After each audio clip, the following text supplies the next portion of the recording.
This is 100 Days of Power, question and answer time, with Joshua Ben-Gad-Arinala. Listen, and be lifted.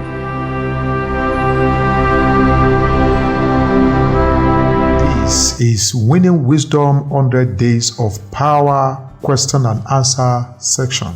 The remaining days to the end of the audio program is dedicated to answer some questions related to the past episodes. Today, we are looking at questions related to personality type. Question number 1. In one of the episodes, you said pessimism is one of the weaknesses of phlegmatic. Can other class of temperament type exhibit these habits? And how can someone overcome pessimism? The research established that every human being carries 4 liquids that influence our behavior inside our gene, but in different degrees. The one with highest degree becomes most influential of our life, and it is called primary temperament, while the other one with higher degree becomes secondary temperament.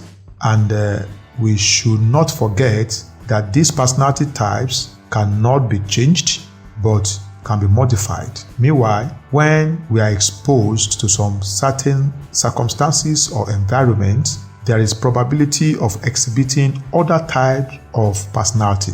Therefore, there is probability of other members of personality type to exhibit pessimism. Human beings are unpredictable.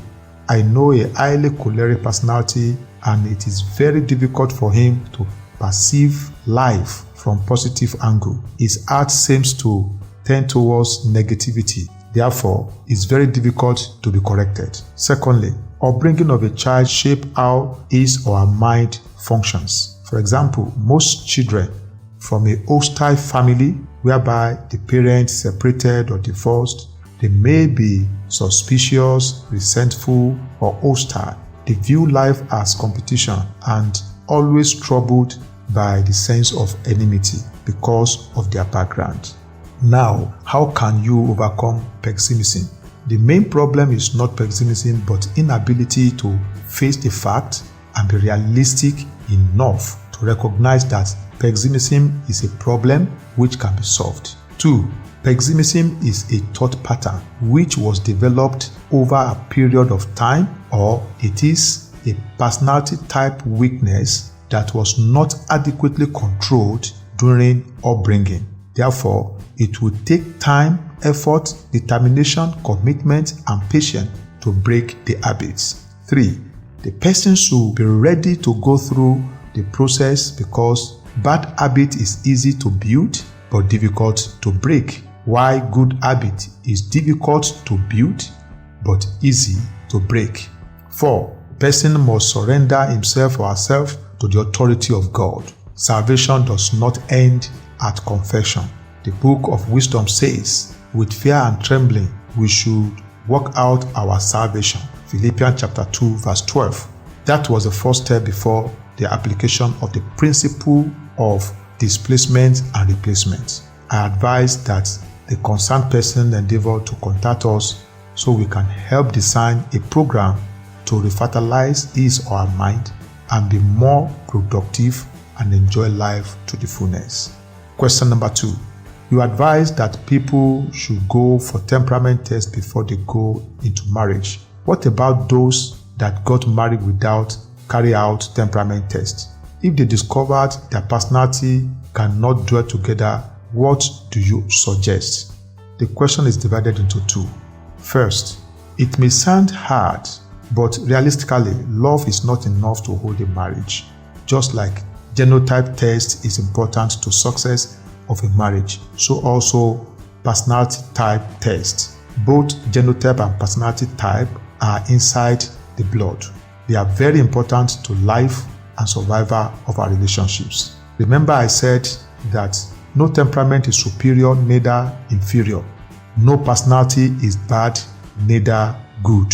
They all have strength and weaknesses. Strength for God to use to bless others, and weaknesses for us to always trust in God and seek for His help. My answer to second part of the question will be based on personal decision.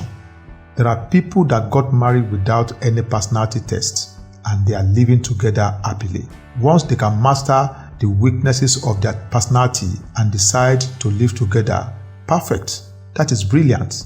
But if they fail to master the weakness of their personality and the attitude is posing danger on life, it will be advisable for them to separate for a while until the problem will be resolved. Proverbs 21 verse 9 and 19 says, "It is better to dwell in a corner of a house than with a brawling woman in a wide house." 19.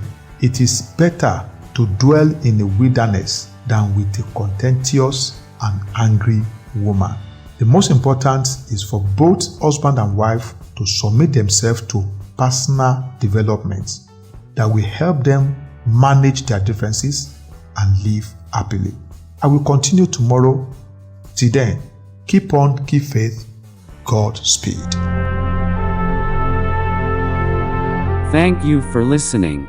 I believe you have been inspired to improve your interpersonal relationships. Leadmaster Podcast is to bring out the leadership in you. Kindly subscribe to our monthly audio programs and newsletter. For further inquiries, call +234 814 167 1846 or email jbnafrica@gmail.com. We love to hear from you. See you at the top.